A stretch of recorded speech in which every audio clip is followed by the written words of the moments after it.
There's a story in the Bible about God providing manna from heaven, food to sustain the Israelites while they were wandering in the wilderness. But it never said specifically what it was. What was this manna from heaven? When I asked that question, I had no idea how much my life was about to change.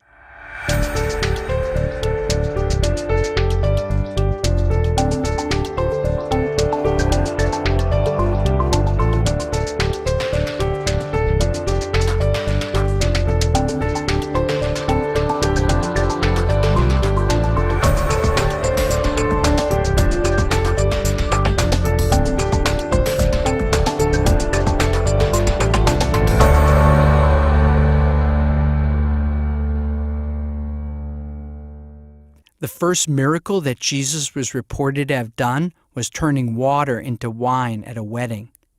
The story goes that they ran out of wine, and Jesus put a portion of the manna into the water that they boiled as tea. He told the waiters to pass it out as wine. So I call up Deepak, and I said, Deepak, I got to talk to you. I just found some stuff in the Bible that's not making any sense. I think I found some psychedelics in there. I think there's meditation. Like, what do you think? And he's quiet on the phone. And I was like, Deepak, are you there? And he's like, yeah. He said, where'd you find this exactly? Like, send me what you're talking to me about. What do you want to do, Deepak? What should we do about this? You want to write something up? And Deepak was like, this is too important. He's like, why don't we have a conversation about this? Could part of the religious experience have to do with plant sacraments? In Deepak's tradition, the mystery plant soma was used to bring people to communion with God. Could have been that the hymns of the Rig Veda were actually sung to this plant which had no seeds, that had no flowers, that was really mushrooms. There's a scene in the movie Noah, starring Russell Crowe, where he has a dream that he's underwater with animals floating past. He wakes up knowing that God wants him to do something, but he doesn't know what. He goes and sits with the wise man in the cave, played by Anthony Hopkins, who gives him some psychedelic tea. He drinks it and has a detailed vision of exactly what God wants him to do. First of all, that's a possibility. Yep. Secondly, why does our brain have receptors to these things? Well, because we are part of the same nature. You know, we're not separate from nature. Science is based on a subject-object split, on a separation that is artificial, me and the universe, when in fact I'm also part of the universe. Sure. So the same electrical storms that create thunder and lightning in the sky create synaptic firings in my brain, which creates thought. We are part of a wholeness. And what the religious experience is to experience that wholeness. What is enlightenment but being one with the source? So whilst they gave people what I wouldn't even call altered state of consciousness, I wouldn't call them hallucinations. They help people break out of the everyday hallucination of separation and to the reality of truth. And whether they did it through wine or manna or soma, who cares? It doesn't even make any sense. How could these ancient plants that connect you to God be somehow taken out? Could these plants be the ancient wisdom that we need for our modern problems? What we call today everyday reality, which we take for normal, okay? There's war, there's terrorism, there's global warming, there's social injustice. 50% of the world lives on less than $2 a day. The environment is totally screwed up. And we say this is normal. Yeah. It's psychotic, right? And it's psychotic because we have created it. What do you think it would take to break through that boundary at this point? I mean, here we are in this 21st century. Let's have a party. We'll bring everybody down to Peru and enlighten them. Yeah, and put some in the pot and let's drink it. Amen. Amen. Did Deepak Chopra just tell me to go down to Peru and drink ayahuasca tea, one of the most powerful psychedelics known to man? Still dazed by what Deepak had recommended, I bumped into our friend Jerry, who had generously loaned us his beach house for the interview. I was curious what he thought about what Deepak said. I didn't realize at the time, but Jerry's world was spinning out of control. Despite having sold his company for almost $100 million, Jerry was abusing drugs, drinking a lot of alcohol, his family was in shambles, and he was basically trying to kill himself slowly. More than I realized, Deepak's words were really sinking in. At this point, you might be wondering who this zappy guy is. Let me tell you a little bit about myself. I'd done everything society told me to do. Go to school, get a job, make a bunch of money, fall in love, start a family.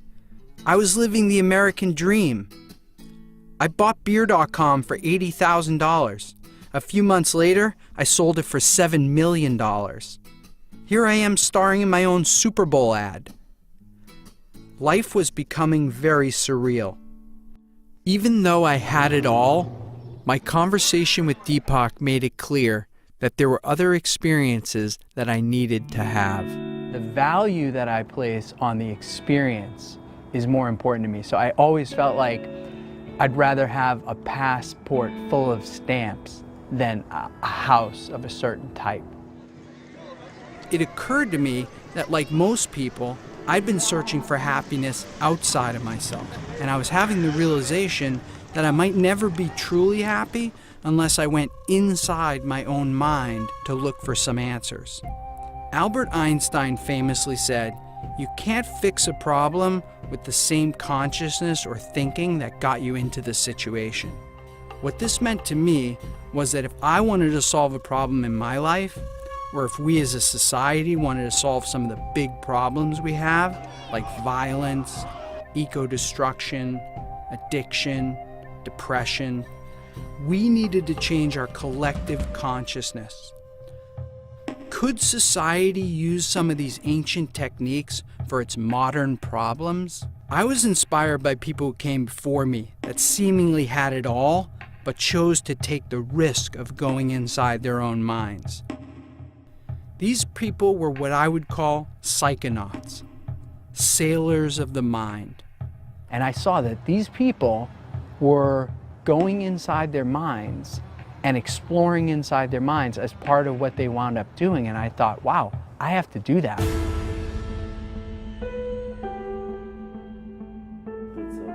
Put some in the part and restrict it. I figured before I got too extreme and sat with a shaman, I should go out and talk to some of Deepak's friends about our so-called reality. If you only identify with the realm of 3 dimensions, if you only identify with the realm of the body, if you only identify with the mortal circumstance and the mortal experience, then to that extent you are at the effect of those circumstances. Faith is standing on the conviction, standing on the knowledge and the conviction. There's something way bigger going on here. What we see is only a small portion of the total reality. See, we have 3 states: waking, dreaming, and sleeping. But beyond that, there is a state where it's neither of these 3. But there is a restful alertness that dawns deep within.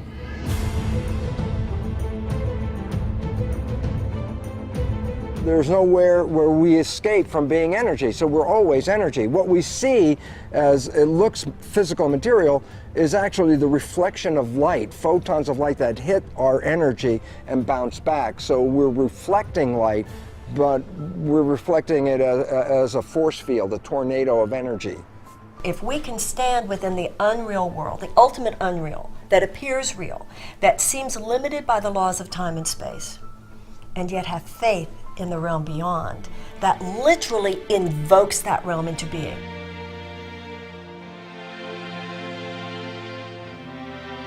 It seemed like what everyone was saying is reality's just a concept.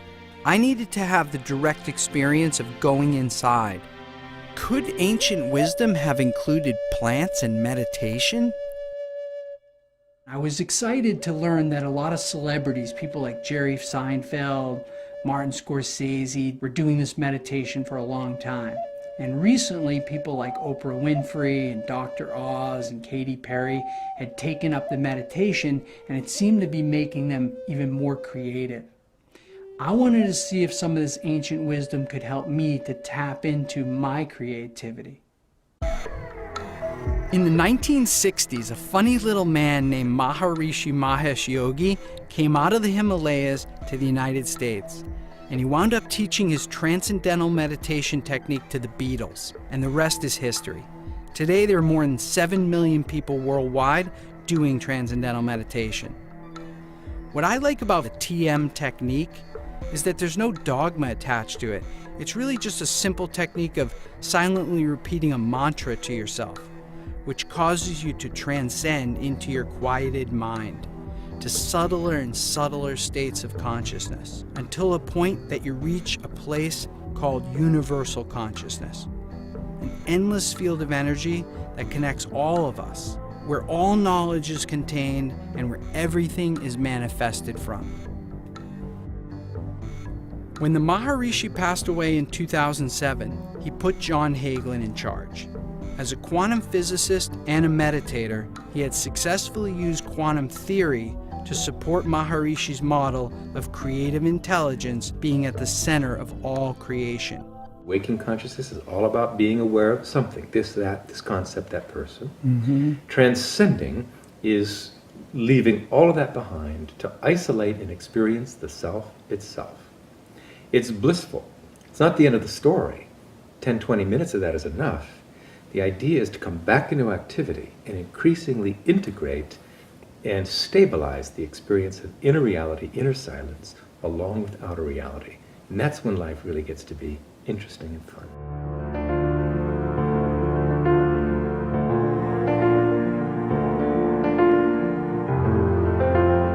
The mind has two aspects to it. It's the brain, this which is very concrete, you can measure it, you can touch it, but it's interacting with this field of consciousness. And what they come together is our individual self, our individual personality. And that's what most people think they are. I'm 5'11", I have this education, I'm this part in society, I have this amount of money. But it's not fundamentally who you are.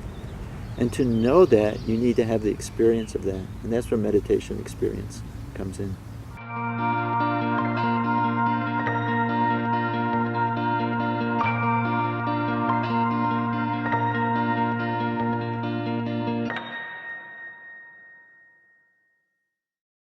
It was found that square root of 1% in some cities here and there, and it does create positivity in the atmosphere, in the tendencies of the people. What excited me about this was that if we wanted to change global consciousness, we only needed a critical mass of people tapped in. When I found in the Bible verses that said, "Be still and know that I'm God, the kingdom of heaven is within," that's what the meditators are saying. It's so obvious, it's right there. The Bible is saying, meditate. These days, religious affiliation is shrinking.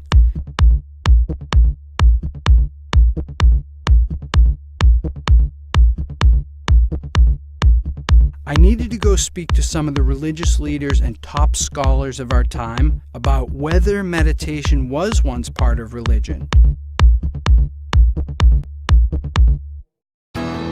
When it comes to religious leaders, there's no one more high profile than Joel Osteen. I wanted to ask Joel what he thought the manna from heaven was. I've always thought that it was like bread, you know, like a mushroom or something. That's what I heard. That's what I heard. Yeah. I'd like it if it was mushroom. It could sustain them and... Wow, I did not expect that. Bible descriptions from Moses and Jesus sound more like mushrooms than bread. In fact, every other miracle that Jesus is reported to have done was after they drank the mushroom tea. St. Mark's Basilica in Venice, Italy. Here's all the disciples, here's Jesus, and giant mushrooms behind him. Oh, very cool, yeah. So, got Jesus over here with these giant mushrooms behind him, painted.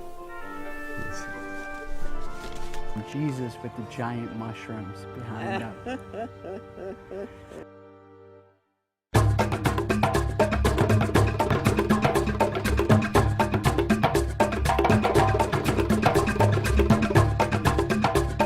I wanted to talk to some people who've been there, done that.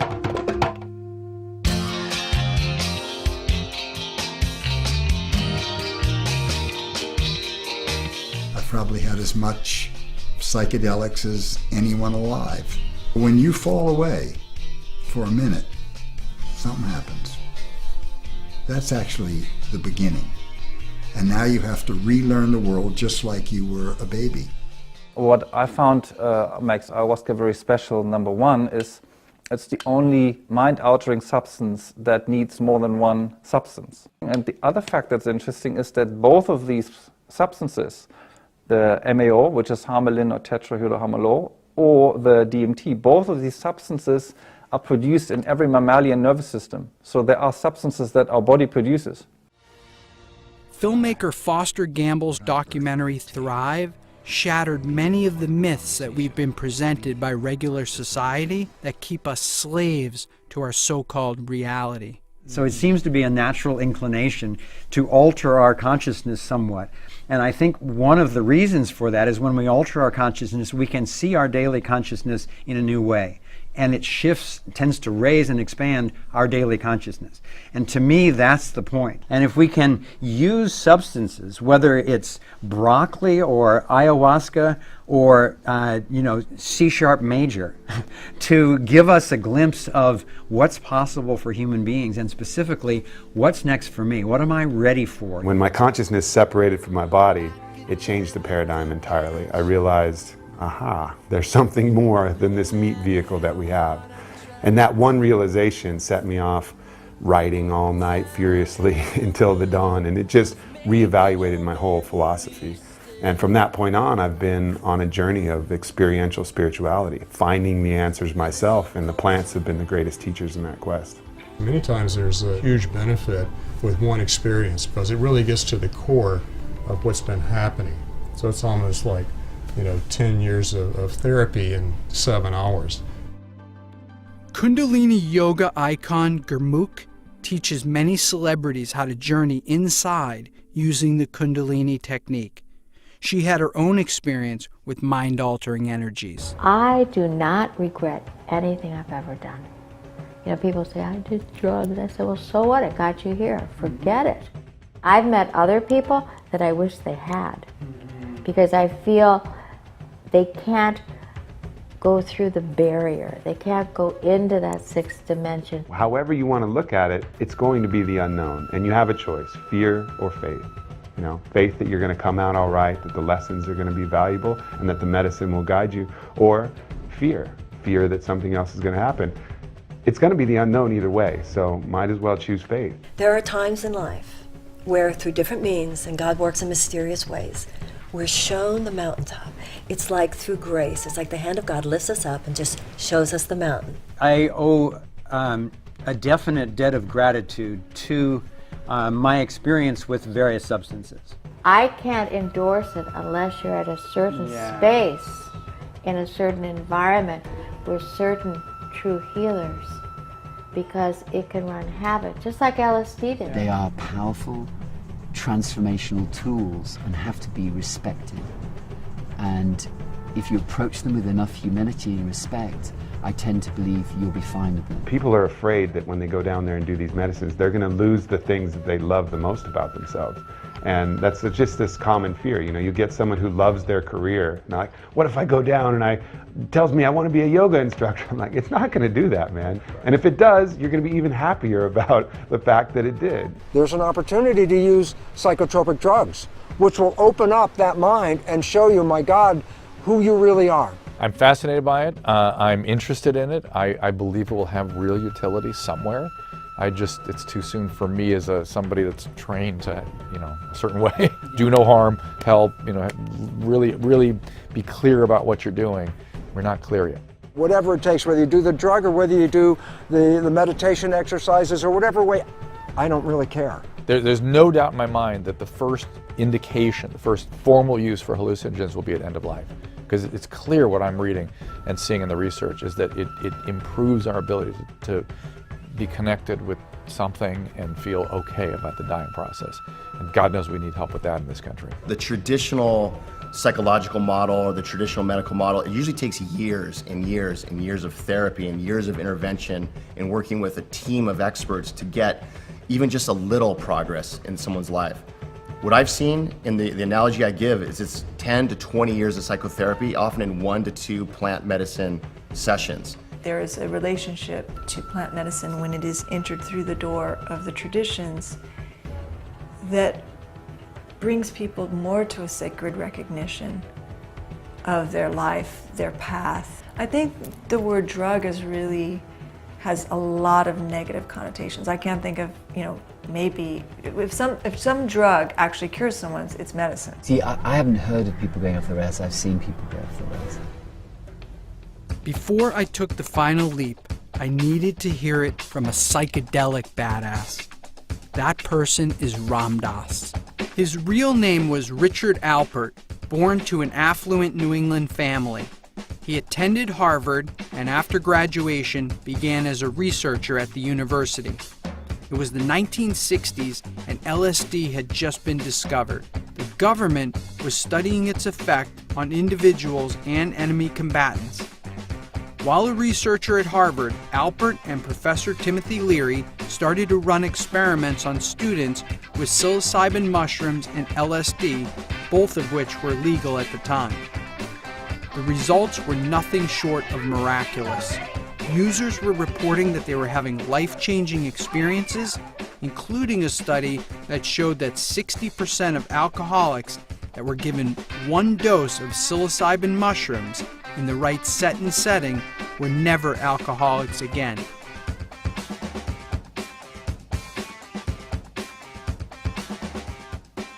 How could everybody not know about this? Discouraged with the West, he headed to India. His guru named him Ram Dass, and when he came back to the United States and published his book, Be Here Now, he was followed around by massive groups of young people. If anybody has the right intent to want to go to their own spiritual insides, the psychedelics are wonderful for them. Wonderful. Would you recommend that somebody Yes. looking? Yes. So seekers should go find a shaman. Sure. And go down and. Sure. That was it. I was going to gather up a group of friends who wanted to take the risk and go as deep into our minds as humanly possible.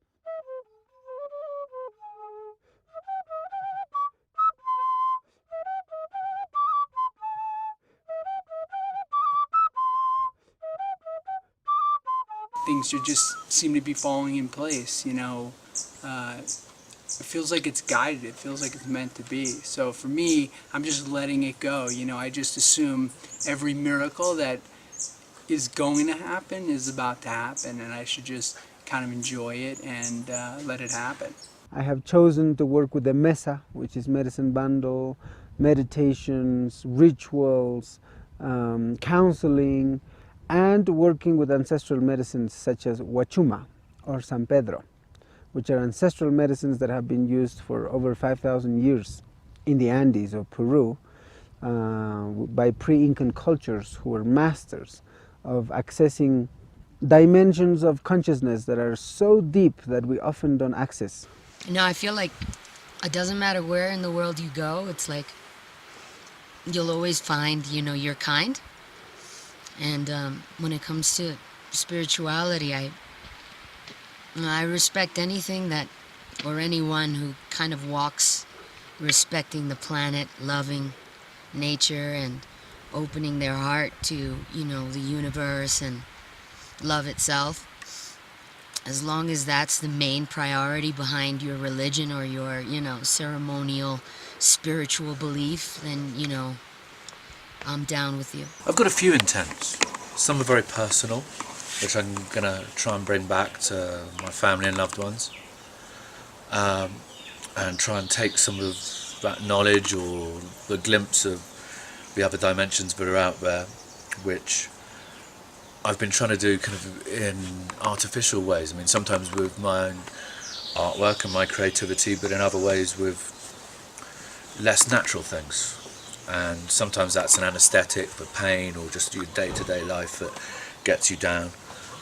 But yeah, this is something that's been calling me for a while to come and do this, but it hasn't been the right moment in my life, and so it all seemed to just fall into place naturally. I'm here to have sort of like a rebirth, to, you know, tap into a place that I guess I've never gone. So I don't know where that is. I don't know what that is, but hopefully it's a good thing, and I'll be able to get through it. When you drink the medicine, 50% of the medicine's responsibility is to do all the healing, all the cleansing, all the awakening, all the clearing, all the harmonizing that it needs to do. But the other 50% of taking it further, of taking it deeper, is always yours. Part of my work in this is to make the most gentle transition possible from being very sleepy to being fully awake. Really looking forward to tapping into some of those guys' stuff upstairs.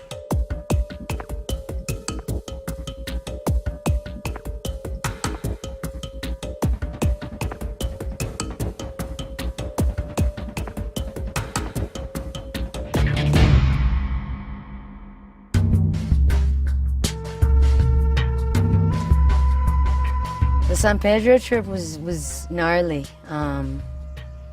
It was really insane because Freddie Puma, you know, the shaman that introduced us to the catalyst to a spiritual journey, you know, which was the San Pedro, the drink.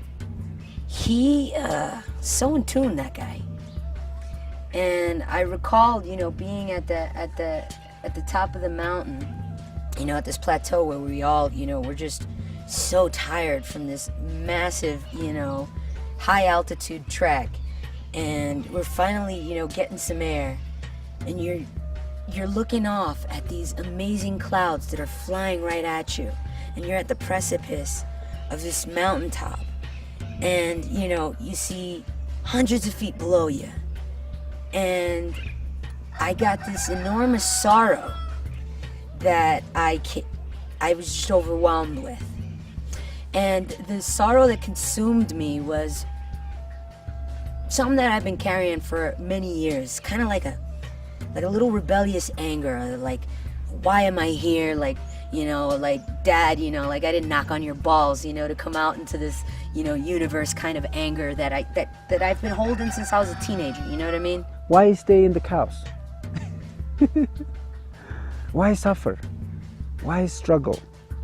When you can liberate all of that and be of higher service while being gentle on yourself. I know that you need your ups and downs so that you can be human and enjoy life and transition, because it's part of the beauty of existence is to be sad and enjoy happiness. You need to know both sides. But this overwhelming sadness wasn't mine. It didn't belong to me. Ever since I was a little kid, it didn't belong to me. It's not mine. I'm a passenger, like Iggy Pop says, you know what I mean? I'm here to ride this, you know, and in a respectful way, respect everything that I come across, and, you know, walk my path with love, and, you know, say goodbye after my journey's done. And he came out, and I felt this warm energy behind me, and there he was, while I was on the rock, overlooking the clouds that are flying towards me. I was crying, you know? And he touched my shoulder and he said, "It's not yours. Let it go."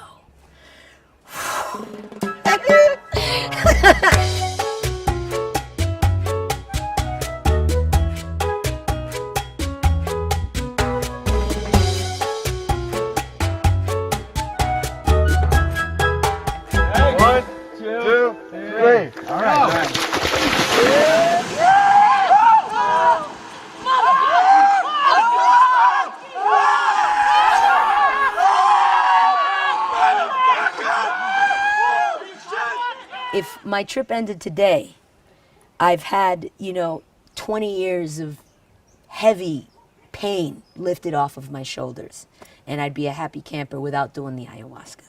So I'm you know, I'm feeling really, really, really, really light on my feet, happy, appreciative, and receptive. Very feminine, you know. I'm such a tomboy. It's kind of about time I step into my femininity. My full intent coming down here, my macro intent, was to try to share with everybody in the world, for that matter, the fact that there's different ways to see reality, and that we sort of in this moment of chaos need to take a step back, everybody, and you know, just try to see things a little differently. The only way that you're supposed to fulfill your role is by being yourself. That is the heightened you. You attract more love and you attract more energy. One of my intents and one of the things I asked for was to face my fears. And I realized that, no, I don't need to face my fears. My fears are not going to go away. First, I have to accept myself with my fears. Each person have a pattern, and that pattern is 50% woven by the person and 50% by the divine. Ayahuasca is capable of changing that whole pattern. From being one person one day, the next day you're completely another person. I'm open to light and love and just good vibes, and anything that isn't on that vibration or frequency, I'm just like, I don't even see you, you don't exist. So that's how I'm walking into this ayahuasca trip. I'm just in a very receptive place. I just, you know, I know what I'm about, I know what I stand for, and I know what I resonate with, and, you know, I just hope to walk that path, and, you know, whoever's walking along that path, you know, I hope to meet you, and we can join hands and, you know, take this trip together, you know.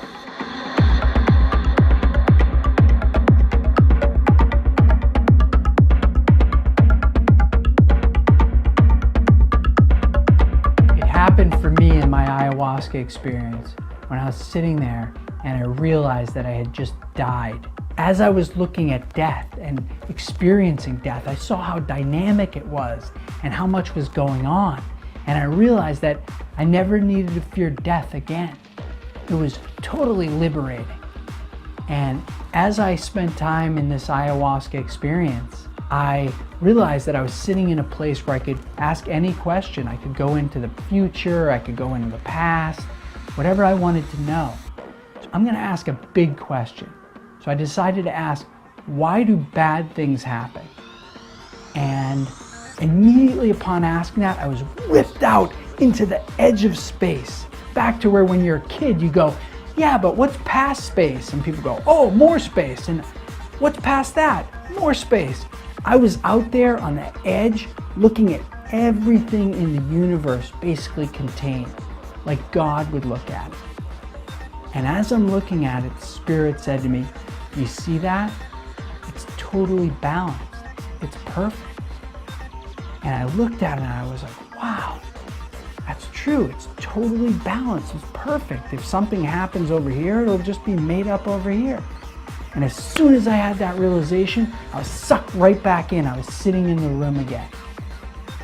And as I was coming out, I just started to laugh. I was laughing and I realized that I had just gotten the entire human cosmic joke. Here we are with God, the man with the white beard, and Buddha and Muhammad and Jesus, all these men. And I was with God, and it was a woman. That has stuck with me every day since my ayahuasca experience.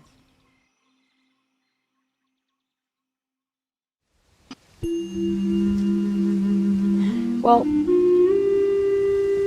for me, ingesting the medicine was a destruction of everything I've ever known, everything I've ever believed in, everything I ever thought was true. I tried to reason it for a while, for 2 days after. Try to reason the idea that it's a hallucinogenic drug, Michelle. It just, you know, it takes things from your subconscious and projects them. You know, there's absolutely no way that there's any truth in what you envisioned.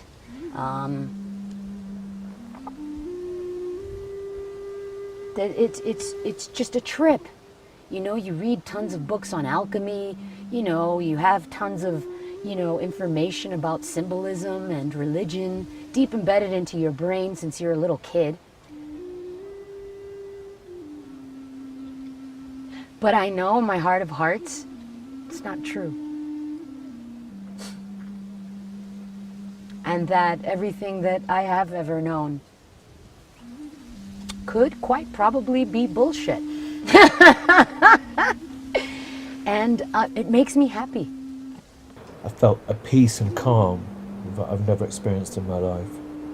An overwhelming feeling that I could relax instead of constantly macheting my way through life with my urban armour on. It just stripped everything away and put me in contact with something that was a benevolent higher power, is the only way I can really describe it.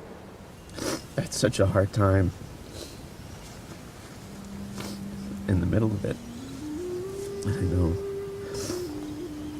like a surgeon, and I felt my wounds, my wounds just opened up, and I was feeling pain, and then like I grew up, and I was able to love myself a little bit more.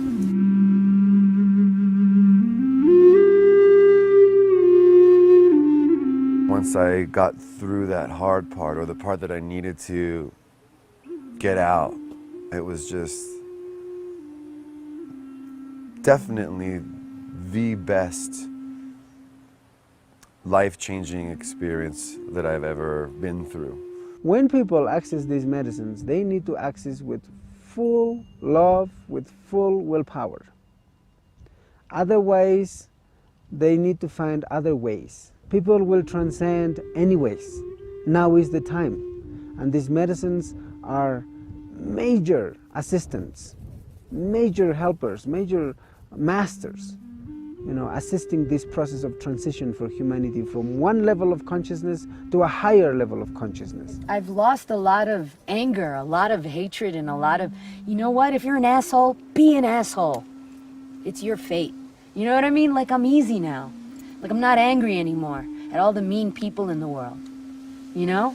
Because I accept that they're part of it, and it's all good, you know what I mean? It's not my walk, but, you know, do your thing, and I respect your path.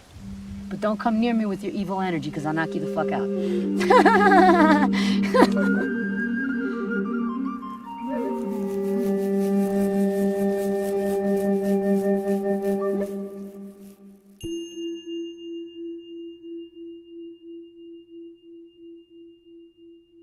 It all comes down to intent for me. If your intent is right, it's going to work, it's going to be better than you thought, and you're going to have a lot less chaos.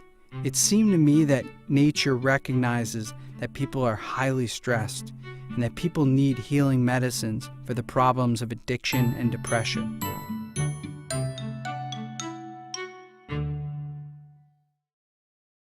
I kept looking for ways to transcend on a daily basis, and I was introduced to Sri Sri Ravi Shankar and his breathing technique called Sudarshan Kriya. The technique is being done by millions of people, including prisoners and inner city youth who've been trained by Sri Sri to use the technique to overcome their physical environment and give themselves internal strength. Sri Sri's logic goes that when we're born, we draw in our first breath, and when we die, we let out our final breath. But most people think nothing of it in between, when in fact, breathing may be our most valuable capability. Breath is an important tool, you know. For every emotion, there is a particular rhythm in the breath. And if we attend to the breath by manipulating your own breath, you can slip into the altered state of consciousness at will.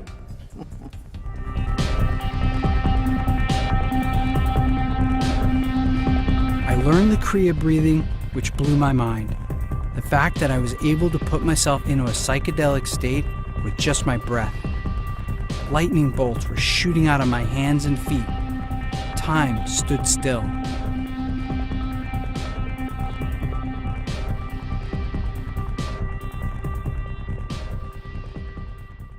I continued to get together with my friends to talk about our experience and how we were integrating our psychonaut training into our lives. There's a whole group of scientists, very few, but enough, who are saying maybe brain doesn't produce consciousness, maybe brain filters consciousness. You're saying we're transmitters? You're transmitters. Cool. And what you're transmitters of is that infinite potential that you spoke of, that field of possibilities. And so when you start to break down the boundaries, then all that's left is the infinite. So the boundaries are like your prejudices, things They're all that you know that you've concept, yeah. accumulated throughout life that you either repel or are attracted to? Yeah, every boundary is a conceptual boundary in consciousness. This is an Earth rover. This gives me an opportunity to come to this planet, step into this suit, have these life experiences, be creative, and marvel at this planet that we come to. And it's so funny because A, I started this whole thing not spiritual. B, once I saw the nature of the cell membrane, the self-receptors, I said, oh my God, instantaneously I had to recognize if you buy the science, then it's not is there or is there not, there's a spirit. So it really helped me to bring my scientific mind and my kind of spiritual experience together and realize they're not different at all.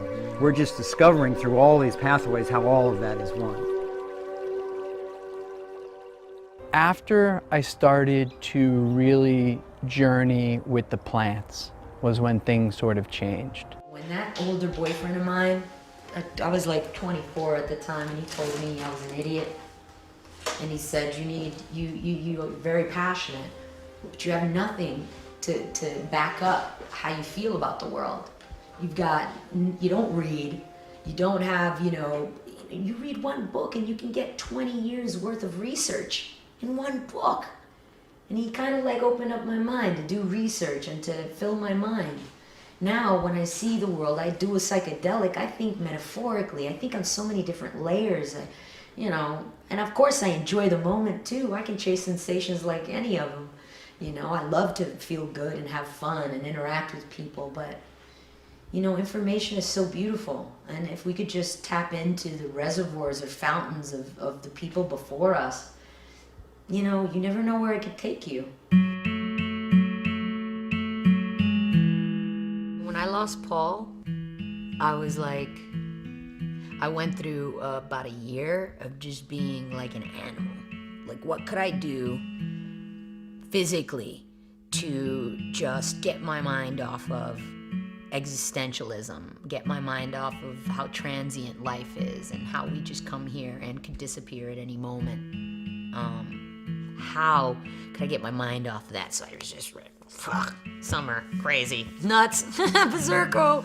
Like I did everything I could possibly do to hide from myself. And I'll tell you that my ayahuasca trip made me sad that he left me here. It wasn't a sadness that he's gone, it was more like a jealousy that he's there first. That's fucked up, but yeah. I think it was affirmed to me in the ayahuasca experience and some other trips I've had in my life, where what was happening is when I took the medicine or I meditated and I went inside, that basically I was taking filters off is what was happening. So all this bullshit. Reticular activation system. It's like doors of perception. When he popped it, yeah, he felt like that filtration mechanism that we create by the age of 7 was just lifted off. You know how like you receive so much information in your visual cortex, but your brain only accepts a certain amount so that you're not overwhelmed? Right. That's your reticular activation system deciding according to your wants, likes, and fight or flight, deciding what information you're gonna take in. Each time I got together with my fellow psychonauts, we felt stronger and stronger about the need to get the information out so we could help others to access some of these ancient techniques that had been so profound in our lives. We should just, this True Reality Society should set up a place in like Costa Rica, put Like a a dome, haven for like a people haven who of- think the same way. Put them all around the world, I like and that. the consciousness of it is like... I'm in. I'm in. All right. Everything's rolling along. Things are falling into place. And, like everything in life, you want validation. You want to know that it's having some kind of an effect beyond just, hey, I'm having a good time, I'm learning a lot, I'm having all these cool experiences. But, is something really happening? And I was looking for some kind of sign that, it was making a difference, because I couldn't see what the difference was, and other than my own friends and people around me. So I was kind of thinking, God, give me a sign here that, this is making a difference, that there's something to it. And then the phone call came from Jerry, who I hadn't seen since we shot with Deepak in his apartment years earlier. Unbeknownst to me, Jerry had taken Deepak's advice as well, and he went down to Costa Rica to do a plant medicine called iboga that comes from an African root. It's the strongest psychedelic known to man, and Jerry was taking it to see if he could break his addiction. The full moon came to Jerry and asked him if he wanted to see why he was so messed up.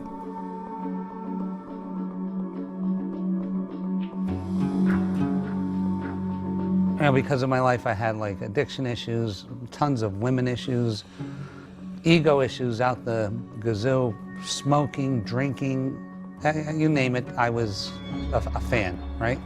So I said, what's wrong with me? And so what happened then is that my body went to a house that I hadn't seen in 48 years. It was my grandfather's house in Scranton, Pennsylvania. And at the front of the house, like 3-year-old me is going like this to me. He's like waving me in. And I'm looking at the floor, and there was, as a kid, I knocked over cranberry juice or grape juice, and it hit the wall, and that stain was on the wall. This is how perfect detail. And then next thing you know, the kid opened the door and like went like this to me, like, go look at it. And my grandfather was sexually molesting me, and I was 3. The moon told Jerry to go see his dead grandfather and have him explain why he'd done it and give him an apology. Jerry went to see his grandfather, who denied it ever happened and sent him away. She told him to get his father to help him to get an apology from his grandfather. And he said that he was sorry, and I told him I forgave him. And even though he wouldn't do anything for me. And then the guy, the shaman, goes, hey, go to the moon. So I went to the moon, back to the moon, and I said, Mrs. Moon, what can you do for me? And she said, open your chest. And I went like this, and my heart was in there. And the moon took my heart out and washed it. And I said, what? The shaman's saying, what is she doing? I said, she's washing it like this, like, because she has hands, right? Crazy, but truth. She's washing it. And I said, what should I do with it, to the shaman? He said, have her put it in your left hand. I said, Mrs. Moon, would you put it in my left hand? And she put it in my left hand. And he goes, I said, what do you want me to do with it? He goes, put it in your chest. And I went to put it in my chest, and it got here, and it was black again. So it only stayed pink for like, I don't know, 5 seconds. And I said, I'm not putting this thing in me because it's shit. It's terrible. And he said, ask her for a new one. So I said, Mrs. Moon, could I please have a new heart? And she said, yeah. And then she gave me this new heart. And then I said, what do you want me to do with it? She said, put it in your left hand, put it in your chest. And then the next day, I was a different guy. He hasn't touched drugs since, and he's able to have a drink socially without needing to get drunk. He's reunited with his family, and for the first time, he's in a real relationship. The first time I was invited to do plant medicine, I thought the person was crazy. I was like, you're gonna take a drug to get spiritual? I don't think so. And I wanted nothing to do with it, and it freaked me out. You know, my mom's a meth addict and I was a meditator.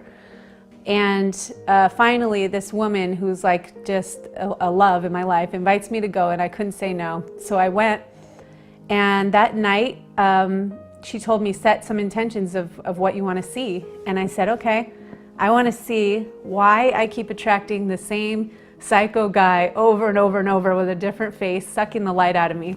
And the second thing that I wanted to see was, what was I here to do? And so that night was just one of the most amazing nights of my life. I was shown exactly who I am, what I'm here to do, and exactly why I kept attracting that same psycho guy over and over and over again. It's just amazing because Jerry and I wake up every day and we're just like, wow, is this our life? Like, we just feel so blessed to be in love with our best friend and to be doing what we love. Immediately when I came back and my kids saw me, they knew I was a different guy and they knew something changed. As soon as he walked through the door, I can like visibly see a difference, let alone when I was actually talking with him. I was like shocked, you know? I was like, well, I gotta give this thing a whirl. If it could turn him around 180, what could it do to me? The first time I saw Gerard after he did plant medicine, he didn't even have to speak or say one word to me. I could tell as I walked up to him, about 15 feet away, I knew he was a changed person. The chances of someone coming out of that severe of a lifestyle case is very rare. I didn't want to drink anymore. I was smoking 2 packs of cigarettes a day, went from that to nothing immediately. I can't even think about doing drugs. Like I wouldn't even have the thought to go do some drugs. He's like Zappy. Not only did I take plant medicine and break my addiction in one session, but I've actually opened up a center for people to come and expand their consciousness, heal themselves, break addiction, and it exists. And I was like, oh my God, it manifested from that conversation with Deepak that day where he said, stir it up in the pot and drink it.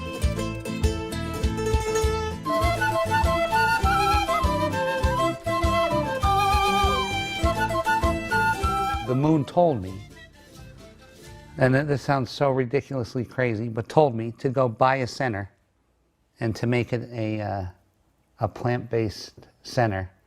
Told me what building to buy, told me what to pay for it, told me how to treat my girlfriend, told me how to treat my children, told me that everything would be okay. His place is called Rhythmia. And where is it? Set up a place in like Costa Rica. This was the miracle I needed. This place had manifested out of that single conversation and the desire to help people break the wiring.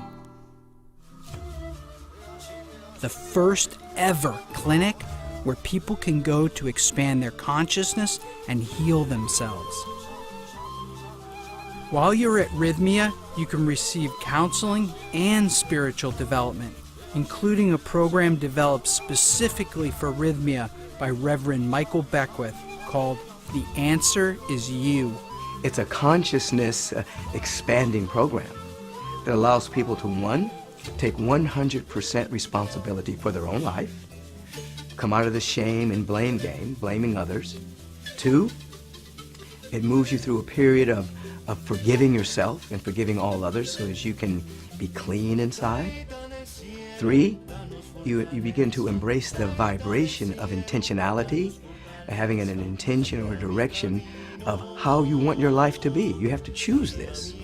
If we don't choose it, then the undertow of the human society is choosing for you. Going to a place like, what's being created at Rhythmia is a place where you can literally just come back to life's rhythm. The miracle that you're going to get is that you're going to get the real truth. And the truth is that we are all of us connected from the same thing.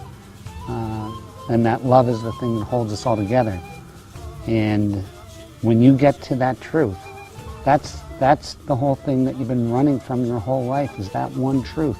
And then you come and you come to a place like this and you get to see that that's the truth. Then there's the miracle. And then you can walk away and go, you know what? I lost everything this weekend or this week, but I gained my life. And what more could you ask for in a vacation?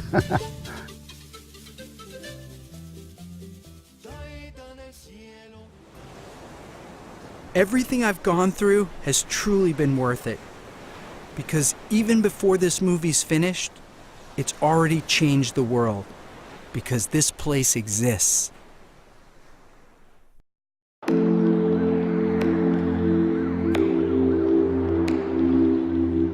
Every act that comes from purpose is supported by nature and has the potential to change things in ways you could have never dreamed of. How do I channel all of this connection into being an efficient human being in society, into giving back? Because for me, love is everything. But you have to almost have a way to re-enter the ayahuasca experience almost on a daily basis to stay tapped into it. And that has to be through meditation and through something that will deliver you back there, if only for a moment.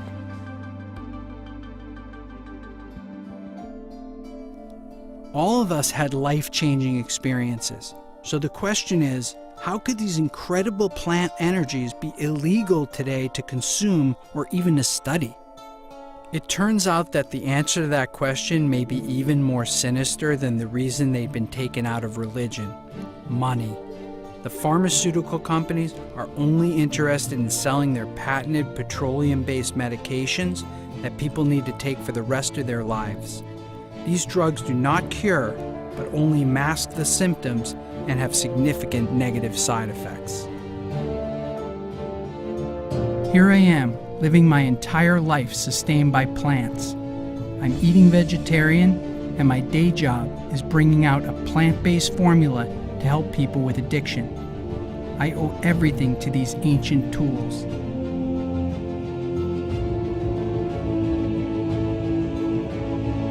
Plant medicine, meditation, breathing. These are some of the tools that were once part of the religious tradition. It's time to bring them back.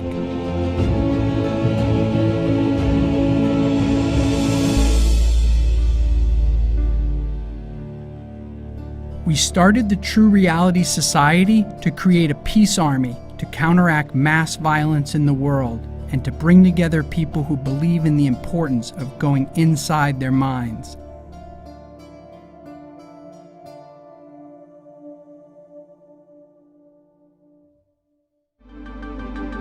When the sun comes up, I know I've lost it. To the spirits that live beyond us. But every time I sleep, I'm back in your arms and we've just begun.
Show me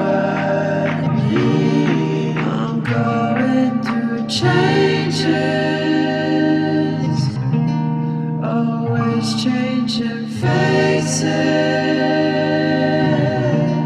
I'm going through phases. I'm going through changes.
Breathe in slowly and then breathe out slowly. On the in-breath, perhaps having the thought peace. And on the out-breath, the thought joy. Peace. On the in-breath and joy on the out-breath.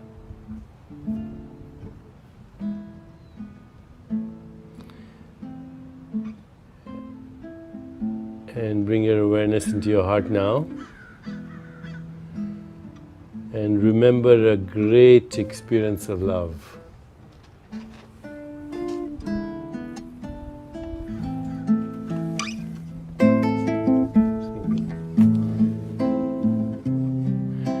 Remember a great experience of compassion.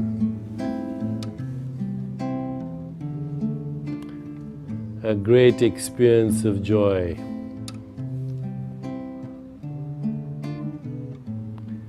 A great experience of equanimity, the peace that passes understanding.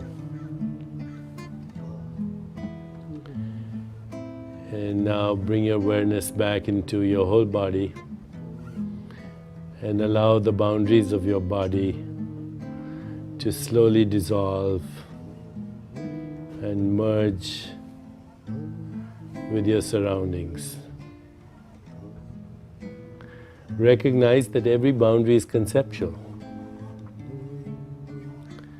There's no boundary. There are no national boundaries, there are no tribal boundaries, no ethnic boundaries, no racial boundaries, no religious boundaries. They're all imagination. And they have limited our potential.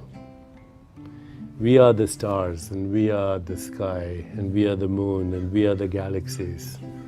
We are the cosmic horizon, we are the Big Bang, we are the laws of nature, we are Planck scale space-time geometry where everything dissolves into all possibilities, where Platonic values like truth, goodness, beauty, harmony, evolution are embedded as the essential raw material of the universe, where there is mathematical truth but also musical truth, where there is the poetry of the universe and the dance of the universe, and we are that dance.